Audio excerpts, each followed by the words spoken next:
Assalamualaikum warahmatullahi wabarakatuh. Semangat pagi. Selamat datang kembali di kelas fisika. Semoga kita semua dalam keadaan sehat dan tetap semangat. Nah, untuk minggu ini kita beralih ke bab selanjutnya, yaitu mengenai usaha dan energi. Untuk hari ini, materi yang akan kita bahas yaitu mengenai usaha. Lalu, apa definisi dari usaha itu sendiri?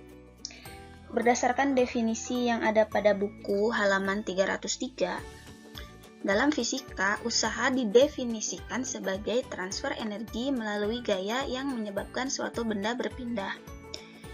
Jadi, suatu gaya dikatakan memiliki usaha apabila gaya tersebut menyebabkan benda berpindah.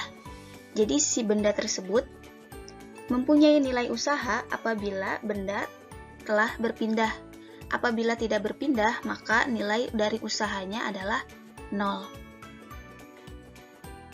Nah, tadi kan pengertiannya usaha adalah transfer energi melalui gaya yang menyebabkan suatu benda berpindah. Nah, kita lihat persamaannya. Persamaan dari usaha adalah W ini adalah usaha, sama dengan F kali S, atau W sama dengan F S kali cos theta. Dengan rincian sebagai berikut.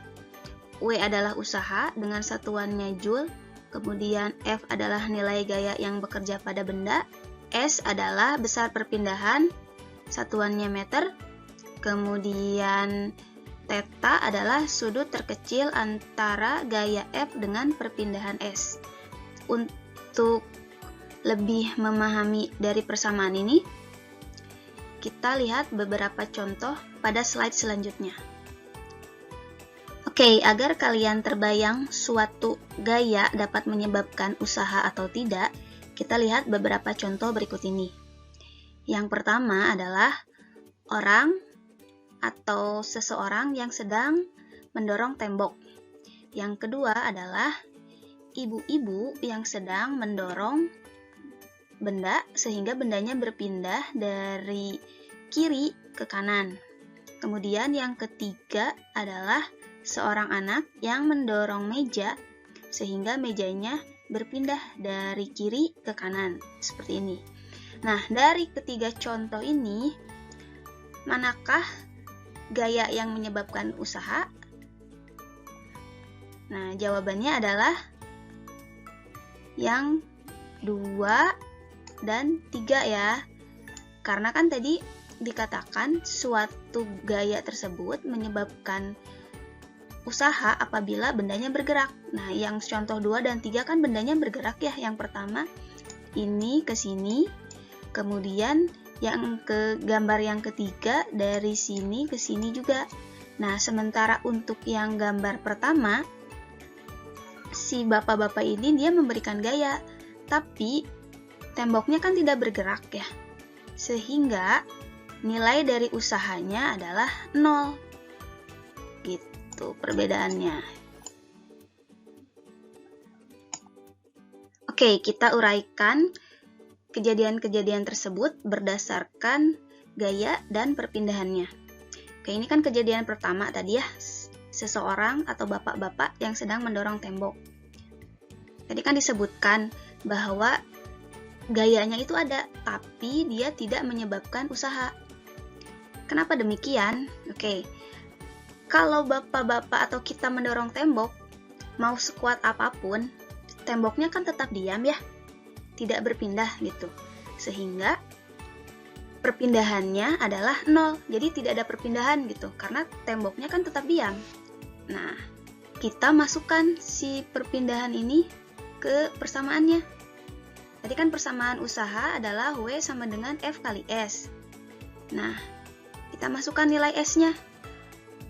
Apapun yang dikalikan 0, pasti kan nilainya 0 ya. Sehingga F dikali 0, nilainya juga akan 0. Maka dari itu, apabila gaya tidak menyebabkan perpindahan, nilai usahanya adalah 0 gitu. Oke, sekarang kita tinjau gaya yang menyebabkan perpindahan. Tadi kan berdasarkan contoh ada di kejadian 2 dan 3 ya. Nah, kita uraikan satu-satu. Di kejadian 2 ini kan kejadiannya seorang ibu atau seorang perempuan, dia mendorong kotak dengan seutas tali sehingga membentuk sudut seperti ini. Jadi talinya ini miring gitu. Nah, sementara untuk perpindahannya itu sendiri, dia ke arah sini, ke sebelah kanan ya. Nah, coba kita perhatikan antara arah gaya dan perpindahan. Gayanya kan miring ya, gini. Kemudian perpindahannya lurus. Apakah sejajar? Miring dan lurus? Tidak ya, jawabannya tidak sejajar ya. Nah, bagaimana caranya agar arah dari gayanya ini sejajar? Nah, kita uraikan arah gaya ke dalam koordinat X dan Y, atau kita uraikan gaya horizontal dan vertikalnya. Caranya seperti ini, kita gambar garis putus-putus ini lurus, kemudian satu lagi yang vertikalnya ke sini. Jadi singkatnya itu. Kalau misalkan ada sudut yang terhimpit gini, berarti garis pinggirnya ini adalah F cos theta. Sementara yang tidak ada sudutnya ini, maksudnya yang tidak mengimpit gitu, dia adalah F sin theta. Seperti itu. Sehingga kalau gayanya seperti ini, maka persamaannya juga F S cos theta, karena kan dari sini ya, dari garis ini gitu, dari garis lurus yang ini. Itu kan karena bendanya berpindah ke arah sini, ke arah kanan ini. Berarti kita ambil persamaan yang di arah kanan, yang di kanan aja, yang di horizontal aja. Ini kan yang di horizontal hanya F cos theta aja. Ya, sehingga yang nilai yang kita ambil atau persamaan yang kita ambil adalah W sama dengan Fs cos theta. Gitu. Jadi kalau ada soal yang seperti ini, misalkan arah gayanya miring gini, kemudian arah perpindahannya lurus, maka pengerjaannya seperti ini. Fs cos theta. Jadi ada cosnya, ada sudutnya gitu. Karena kan ini ya, dari perbedaan gaya, arah gaya dan perpindahannya tadi gitu. Kemudian ya kita tinjau kejadian selanjutnya, ada kejadian 3 ya, dimana seorang anak dia mendorong meja dari sini ke sini ya. Oke, sehingga kan ini arah, ini jarak mejanya, ini kurang panjang ya, harusnya sampai sini. Oke, nah anak ini kan dia mendorong meja ke sebelah kanan. Nah, dorongan yang dia berikan sejajar dengan perpindahan dari meja tersebut, sama-sama ke sebelah kanan gitu, arahnya juga sama, lurus. Nah, kalau seperti ini berarti sudutnya kan 0 ya, sudut yang terbentuk adalah 0. Sehingga kalau kita masukkan ke persamaan, kalau di trigonometri kan cos 0 itu sama dengan 1, maka kita masukkan Fs kali 1 sama dengan Fs. Jadi kalau gayanya lurus, kemudian perpindahannya juga lurus, maka persamaannya adalah W sama dengan F kali S. Jadi tidak ada kosinusnya gitu kalau sejajar kayak gini. Selain dari ketiga contoh sebelumnya, ada juga gaya dalam keadaan lain, yaitu gaya tegak lurus dengan perpindahan. Maksudnya arah gayanya ini tegak lurus dengan perpindahan. Nah, ilustrasinya seperti ini. Jadi ini gayanya, misal gayanya ke atas nih, ataupun ke bawah gitu ya, bisa. Nah, tapi perpindahannya ke sebelah kanan. Ini kan membentuk sudut 90 derajat ya, atau tegak lurus. Nah, kalau kita uraikan seperti ini, dia membentuk sudut 90 derajat. Oke. Nah, bagaimana nilai usahanya kalau keadaannya seperti ini? Nah, kita uraikan. Tetanya kan tadi 90 derajat ya. Kemudian nilai cos theta, nilai cos 90 derajat adalah 0. Kita masukkan ke persamaan. yang kebersamaan W sama dengan Fs cos theta. Nah, ini kita masukkan nilai tetanya 0, jadi Fs kali 0. Tadi kan sudah disebutkan, kalau apapun yang dikali 0, maka nilainya juga akan 0, sehingga nilai W-nya adalah sama dengan 0. Jadi, apabila gayanya tegak lurus dengan perpindahan, maka nilai usahanya adalah 0. Nah, kemudian yang selanjutnya adalah gaya berlawanan arah dengan perpindahan. Maksudnya seperti ini. Jadi, gayanya ke sebelah kiri nih, tapi perpindahannya ke sebelah kanan. Nah, kok bisa kayak gitu? Nah, contoh kejadiannya seperti ini. Kita coba putar. Nah, ini. Oke.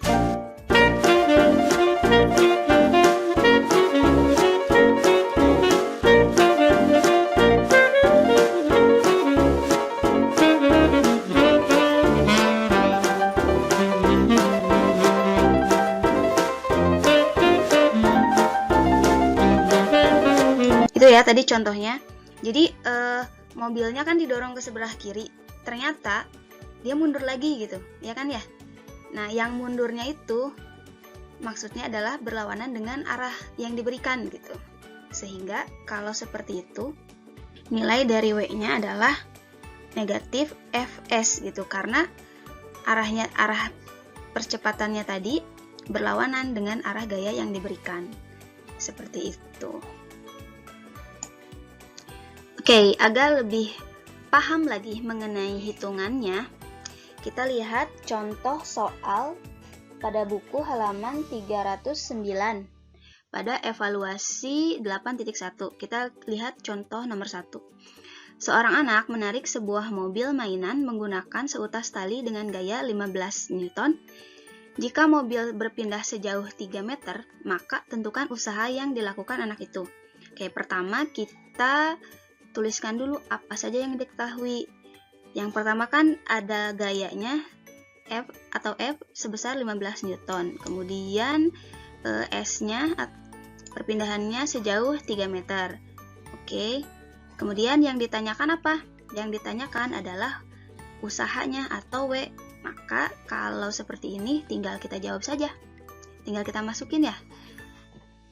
Nah, W sama dengan F kali S. Oke, F-nya 15, S-nya 3. Jadi, nilai usahanya adalah 45 Joule. Ini tinggal dimasukkan aja. Ini kan mobilnya ditarik horizontal ya. Artinya, perpindahan dan arah perpindahannya itu sama. Sehingga, dia memakai rumus yang ini. Bukan yang pakai kosinus gitu, karena kan ini arah perpindahan dan gayanya sama atau searah. Oke, sekarang kita ke contoh selanjutnya, yaitu nomor 2. Sebuah gaya sebesar 50 Newton bekerja pada sebuah balok dengan sudut seperti terlihat pada gambar. Nah, seperti ini ya gambarnya. Kemudian balok tersebut bergerak mendatar sejauh 3 meter. Berapakah usaha yang dilakukan gaya tersebut? Nah, kalau soalnya seperti ini, pertama kita tuliskan dulu apa saja yang diketahui. Yang pertama F-nya adalah 50 Newton, kemudian S-nya 3 meter, dan ada sudutnya ya, sebesar 30 derajat. Kemudian yang akan ditanyakan adalah nilai usaha atau W-nya. Nah, tadi kan pernah kita sebutkan di slide sebelumnya, kalau gayanya seperti ini, kejadiannya seperti ini, maka kita uraikan garis gaya horizontal dan vertikalnya. Nah, kita uraikan nih. Ini kan horizontalnya ya ke sini, ke arah sini, ke arah kanan. Kemudian vertikalnya ke arah atas.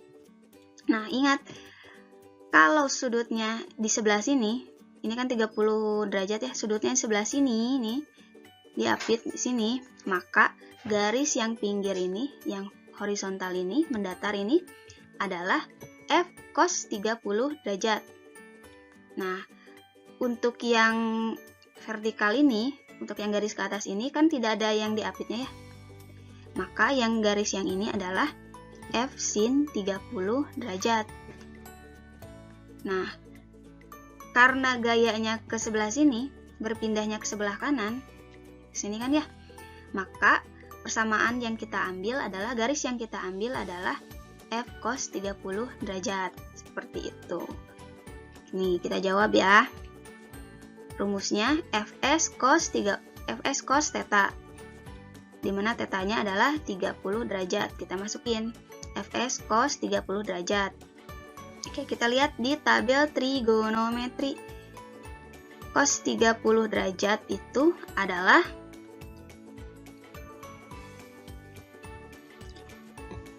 setengah akar 3. Nah, maka untuk nilainya kita masukin ke sini. W sama dengan 50 kali 3, S-nya 3 kan ya, dikali setengah akar 3. Sehingga nilainya adalah 50 kali 3, 150 dikali setengah akar 3 sama dengan 75 akar 3 Joule. Oke, itu jawabannya. Oke, sekian materi hari ini. Terima kasih atas perhatiannya. Semoga kalian memahami materi yang Ibu berikan. Terima kasih. Wassalamualaikum warahmatullahi wabarakatuh.